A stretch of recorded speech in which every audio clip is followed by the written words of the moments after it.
हमारे YouTube channel में आपका फिर से स्वागत है। आज हम लोग बेलन के बारे में चर्चा कर रहे हैं, जिसको हम लोग इंग्लिश में बोलते हैं सिलेंडर। ये मेंसुरेशन चैप्टर का ये तीसरा पार्ट है। इससे पहले हम लोग दो पार्ट पढ़ चुके हैं। पहला पार्ट में हम लोग घन के बारे में पढ़े थे, दूसरा पार्ट में हम लोग घनाभ के बारे में पढ़े थे। अब ये तीसरा पार्ट है। तीसरा पार्ट में हम लोग बेलन के बारे में डिटेल्स में चर्चा कर रहे हैं। बेलन को इंग्लिश में बोलते हैं सिलेंडर। ये बेलन है क्या? बेलन को जानने से पहले हमको क्या दिख रहा है? ये आयत है, ठीक है। ये लंबाई है तो ये भी क्या होगा? लंबाई होगा। ये चौड़ाई है तो ये भी क्या है? चौड़ाई है। अब दोनों में ये लंबाई है और ये चौड़ाई है, ये चौड़ाई है और ये लंबाई है। यदि किसी आयत में लंबाई या चौड़ाई दोनों में से किसी एक को, या तो लंबाई को या तो चौड़ाई को, दोनों में से किसी एक को स्थिर रखकर चारों ओर घुमाने से जो आकृति बनेगा, ध्यान से देखिए कैसा आकृति बनेगा। दोनों ओर घुमाने, चारों ओर घुमाने से जो आकृति बनेगा, उस आकृति को हम लोग क्या कहेंगे? बेलन कहेंगे। ये जो आकृति बनेगा, ये आकृति हमारा कैसा बन जाएगा? ऐसा आकृति बनेगा। अब देखिए ये जो आकृति हमारा क्या है? तो बेलन है। सबसे पहले हम लोग बेलन के बारे में जान लें। यदि किसी आयत में लंबाई या चौड़ाई दोनों में से किसी एक को, जो अभी हम आपको करके दिखाएं, किसी एक को स्थिर रखकर चारों ओर घुमाने से जो आकृति बनता है, उसे हम लोग बेलन या समबेलन कहते हैं या कहा जाता है। ये जो आकृति बना, इस आकृति को हम लोग क्या कहेंगे? बेलन कहेंगे। अब देखिए यहाँ पर ये क्या हमारा? खोखला बेलन है। ये क्या है? खोखला बेलन है। इस बेलन में अब देखिए ये जो भाग है ये हमारा वक्र आकार का है, या वक्र आकार, और ये वाला भाग और ये वाला भाग, ये दोनों कैसा है? तो वृत्ताकार है। ध्यान से देखिए वृत्ताकार है। ये भी क्या है? तो वृत्ताकार है। और ये क्या है? तो वक्र आकार का है। तो यही चीज यहाँ पर लिखे हैं। बेलन का 3 सतहों से घिरा होता है। तो देख लीजिए, 1 सतह, 2 सतह और 3 सतह। 3 सतहों से घिरा होता है, जिसमें 2 वृत्ताकार, 1 और 2 वृत्ताकार एवं 1 वक्र आकार का होता है, और एक क्या होता है? तो वक्र आकार का होता है। ये बात समझ में आ गया आपको? अब देखिए बेलन का आधार एवं शीर्ष दोनों वृत्ताकार होता है। देख लीजिए, यदि हम ऐसे खड़ा कर दें तो ये हमारा क्या है? तो आधार है, और ये क्या होगा? शीर्ष होगा। आधार और शीर्ष दोनों कैसा होता है? तो वृत्ताकार होता है। ये बात और ये बात, तीनों बात आपको समझ में आ गया। ये जो सामने फिगर दिख रहा है, हम लोग कॉपी पर फिगर ऐसे बनाया करते हैं। फिगर बनाने के लिए आप क्या कर लीजिए? ऐसे ऐसे ऐसे, इसको ऐसे घुमा दीजिए, इसको भी ऐसे घुमा दीजिए, इसको ऐसे कर लीजिए। ये हमारा क्या होगा? तो ऊंचाई इसको बोलते हैं। ऊंचाई को हम लोग ऐसे सूचित करते हैं, यहाँ से लेकर के यहाँ तक। ये जो होगा हमारा पूरा त्रिज्या होगा। यहाँ से लेकर के यहाँ तक जो होगा वो क्या होगा? व्यास होगा। यहाँ पर ऊंचाई और त्रिज्या आपको समझ में आ गया। अब देखिए बात उठता है कि यहाँ पर बेलन का एग्जाम्पल क्या हो सकता है हमारे दैनिक जीवन में। हम लोग बोतल तो जानते हैं, मकान का गोल पाया। मकान यदि होगा तो मकान का पाया बनता गोल आकार का, एक तो वर्गाकार का बनता चौकुट्टा टाइप का, वो नहीं, जिसका क्या हो? तो वृत्ताकार हो, ऐसा हो, ठीक है। मकान का गोल पाया। मोमबत्ती तो आप लोग जानते हैं, पानी का पाइप, गोल पेंसिल, ये सारा हमारा क्या है? तो बेलन का एग्जाम्पल है। आप ये तो देखे होंगे, ये हमारा क्या है? तो सैनिटाइजर का डब्बा है। ये भी क्या है? तो बेलन आकार का है। पानी का बोतल बेलन आकार का है। बहुत सारा हमारे दैनिक जीवन में बेलन के आकार का यूज होता है, ठीक है। ये हमारा क्या है? तो बेलन है। अब देखिए कुछ फॉर्मूला है, जिसमें पहला है कि लंबवृत्तीय बेलन का वक्र पृष्ठ क्षेत्रफल, और दूसरा है बेलन का संपूर्ण पृष्ठ क्षेत्रफल। तो सबसे पहले हम लोग वक्र पृष्ठ क्षेत्रफल और संपूर्ण पृष्ठ क्षेत्रफल क्या होता है उसको जान लें। ये आपको क्या दिख रहा है? ये बेलन है। जो वक्र पृष्ठ क्षेत्रफल कहा जाए आपसे, तो इसका मतलब होता है कि सिर्फ ये वाला भाग का क्षेत्रफल। समझ में आ रहा है? ये सिर्फ ये वाला भाग का क्षेत्रफल। यदि संपूर्ण भाग कहा जाए तो ये वाला भी, ये वाला भी और ये वाला भी। अब देखिए ये जो अपना बेलन है, ये बेलन, ये इसका ऊंचाई h है और त्रिज्या क्या है? r है। इस बेलन को हम लोग क्या करें? बीच से फाड़ दें और ऐसे खोल दें, ऐसे खोल दें। तो अब देखिए आपको ऐसा दिखेगा। ये जो वृत्ताकार भाग है ये ऐसे रहेगा, ये वृत्ताकार भाग ऐसे रहेगा। हम इसको खोल दें तो ये हमारा क्या बन जाएगा? आयत बन जाएगा। जब आयत बनेगा तो ये ऊंचाई है, तो यहाँ से यहाँ तक ऊंचाई होगा, और यहाँ से लेकर के यहाँ तक पहले क्या था? ऐसे था मतलब परिधि था, और परिधि क्या होता है 2πr। ऊपर में क्या था वृत्ताकार था, तो वृत्त का क्षेत्रफल क्या होगा πr²। नीचे में क्या है वृत्त है, तो वृत्त का क्षेत्रफल क्या होगा πr²। एक आयत है और दो क्या है वृत्त है। अब देखिए इस आयत का यदि हम क्षेत्रफल निकालना चाहें तो लंबाई का काम क्या करेगा 2πr और ऊंचाई का काम क्या करेगा s। तो हम लोग जानते हैं कि आयत का क्षेत्रफल का जो फॉर्मूला होगा 2πr मतलब लंबाई गुना चौड़ाई, तो 2πr × s, तो 2πrh। यही हमारा क्या बन जाता है लंबवृत्तीय बेलन का या सिर्फ बेलन का वक्र पृष्ठ क्षेत्रफल, जिसको हम लोग s लिखेंगे 2πrh, 2πr ये वाला इंटू h ये वाला, कोई दिक्कत नहीं। तो फार्मूला आपको याद हुआ, बेलन का वक्र पृष्ठ क्षेत्रफल 2πrh। अब है बेलन का संपूर्ण पृष्ठ क्षेत्रफल। संपूर्ण पृष्ठ क्षेत्रफल का मतलब ये वाला भाग भी, ये वाला भाग भी और ये वाला भाग भी। तो इसका क्षेत्रफल क्या निकला 2πrh।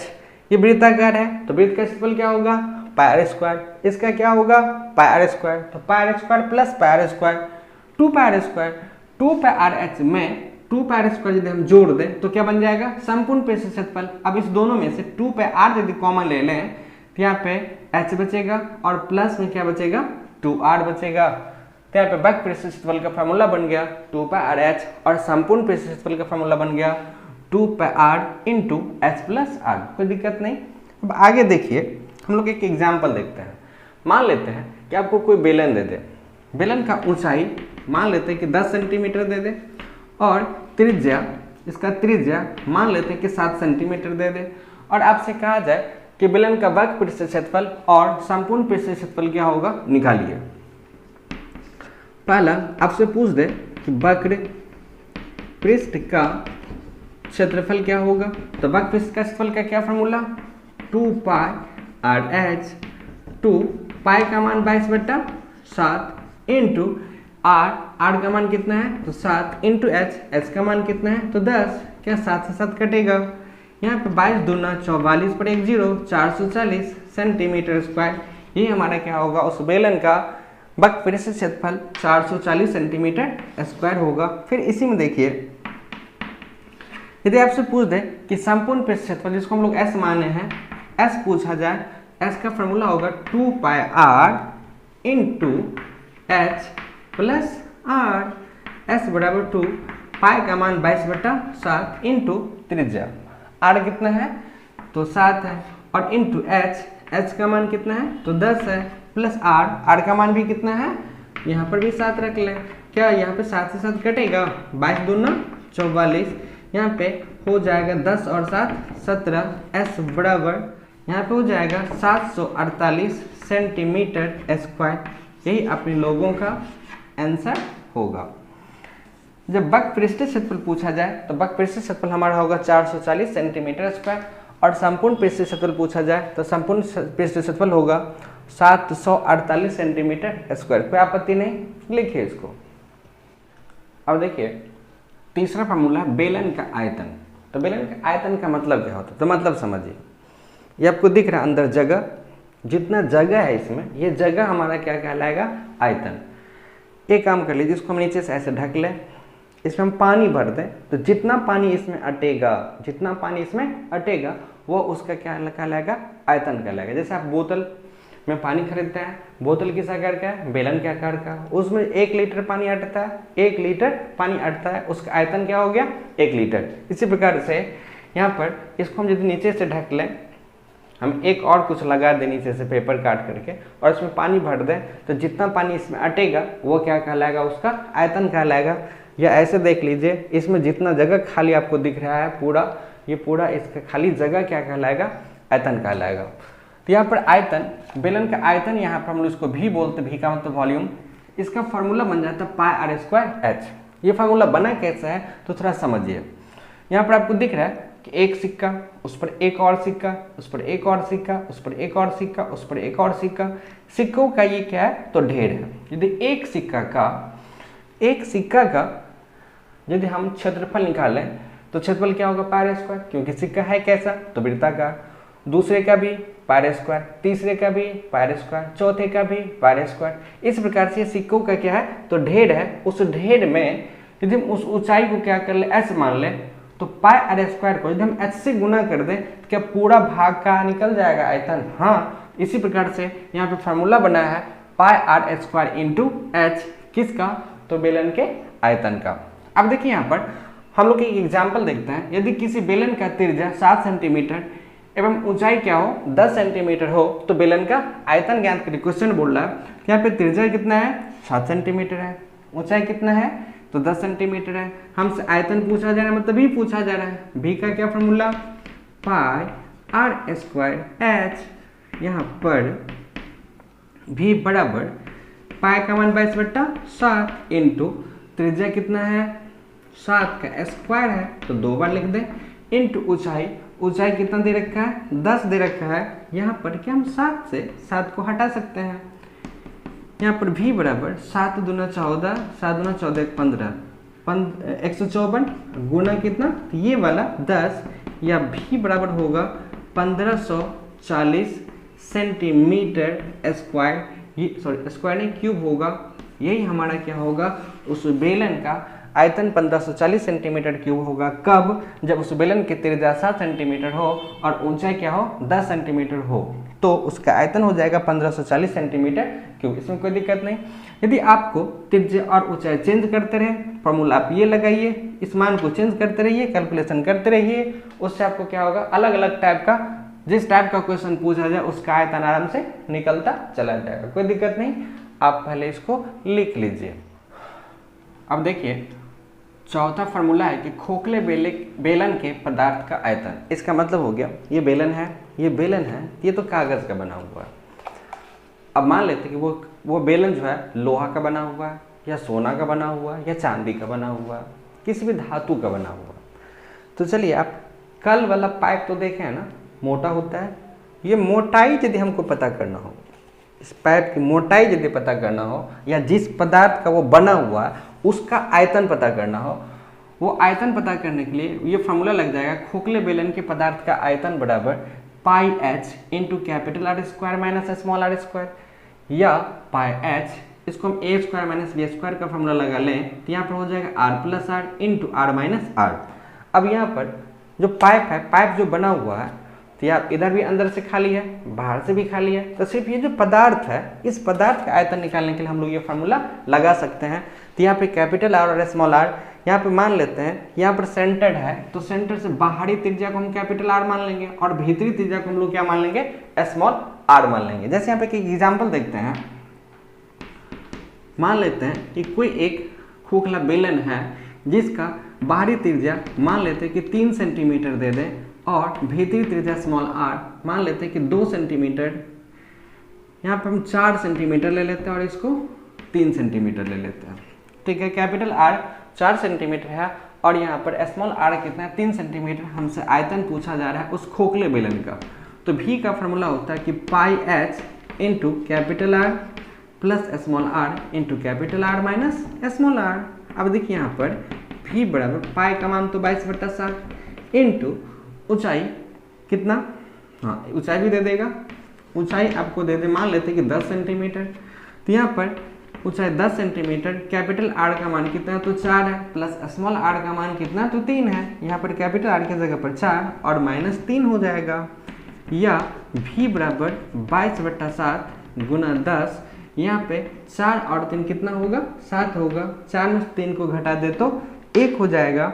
यहाँ पे 7 हमारा कट जाएगा। भी बराबर 22 गुना 10 गुना 1 220 सेंटीमीटर यहाँ पर क्यूब इस खोखले बेलन का आयतन हो जाएगा। कब? जब त्रिज्या मतलब कैपिटल आर 4 सेंटीमीटर और स्मॉल आर 3 सेंटीमीटर और ऊंचाई कितना दे दे? 10 सेंटीमीटर दे दे, तो उस खोखले बेलन के पदार्थ जो पदार्थ बना हुआ उसका आयतन हो जाएगा 220 सेंटीमीटर क्यूब। कोई दिक्कत नहीं, लिखिए इसको। पांचवा फॉर्मूला खोखले या बलाकार बेलन का पूर्ण पृष्ठ का क्षेत्रफल, जिसको हम लोग ऐसे लिखेंगे, S बराबर 2 pi into capital R plus small R into pi minus small R plus H. यहाँ पर देखिए संपूर्ण खोखले बेलाकार बेलन का पूर्ण पृष्ठीय क्षेत्रफल क्या होता है तो समझिए। ये खोखला बेलन है, इस खोखला बेलन का पूर्ण पृष्ठीय क्षेत्रफल यदि हमको पता करना हो तो ये भाग, ठीक है, प्लस ये भाग और प्लस ये भाग, इसका खोखला बेलन का पूर्ण पृष्ठीय क्षेत्रफल यदि हमको पता करना हो तो S बराबर 2 pi into capital R plus small r into capital R minus small r plus S formula का यूज करेंगे। अब है बेलनाकार सेल की मोटाई, तो सेल की मोटाई ये कागज का बना, इसका कुछ न कुछ मोटा, अभी तो ये पतला है, यदि मोटा वाला हो तो उसकी मोटाई यदि हमको पता करना हो तो हम लोग क्या करेंगे, बाहरी त्रिज्या में से भीतरी त्रिज्या को घटा लेंगे, घटाने के बाद जो भी आ जाए वही हमारा क्या होगा, उस बेलनाकार सेल की मोटाई निकल जाएगा या पतलापन क्या होगा उसका निकल जाएगा। इसकी मोटाई पता करने के लिए बाहरी त्रिज्या में से भीतरी त्रिज्या को घटा दीजिए, घटाने के बाद जो भी मान आ जाए वही आपका क्या हो जाएगा, उस सेल की मोटाई होगा। कोई दिक्कत नहीं, इसको आप लिख लीजिए।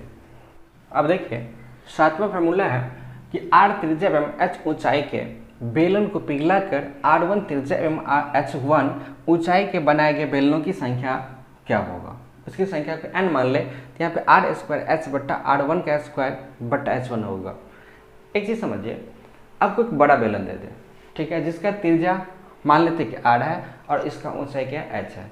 इसको काट करके या पिघला करके छोटा छोटा बेलन बनाया गया जिसका त्रिज्या कितना है, तो R1 है और ऊंचाई क्या है, H1 है। तो बेलनों की संख्या, कितना बेलन बनेगा, यदि बड़ा बेलन से छोटा बेलन बनाएंगे तो अधिक बेलन बनेगा, तो बेलनों की संख्या क्या होगा, वो संख्या निकालने के लिए आप क्या करेंगे, बड़े बेलन के आयतन में छोटे बेलन के आयतन से भाग दे दीजिए। तो इसका आयतन क्या होगा, पाई R स्क्वायर H होगा, इसका होगा पाई R1 का स्क्वायर H1 होगा, पाई से पाई कट जाएगा तो हमारा क्या आ जाएगा, R स्क्वायर H बट्टा R1 का स्क्वायर बट्टा H1।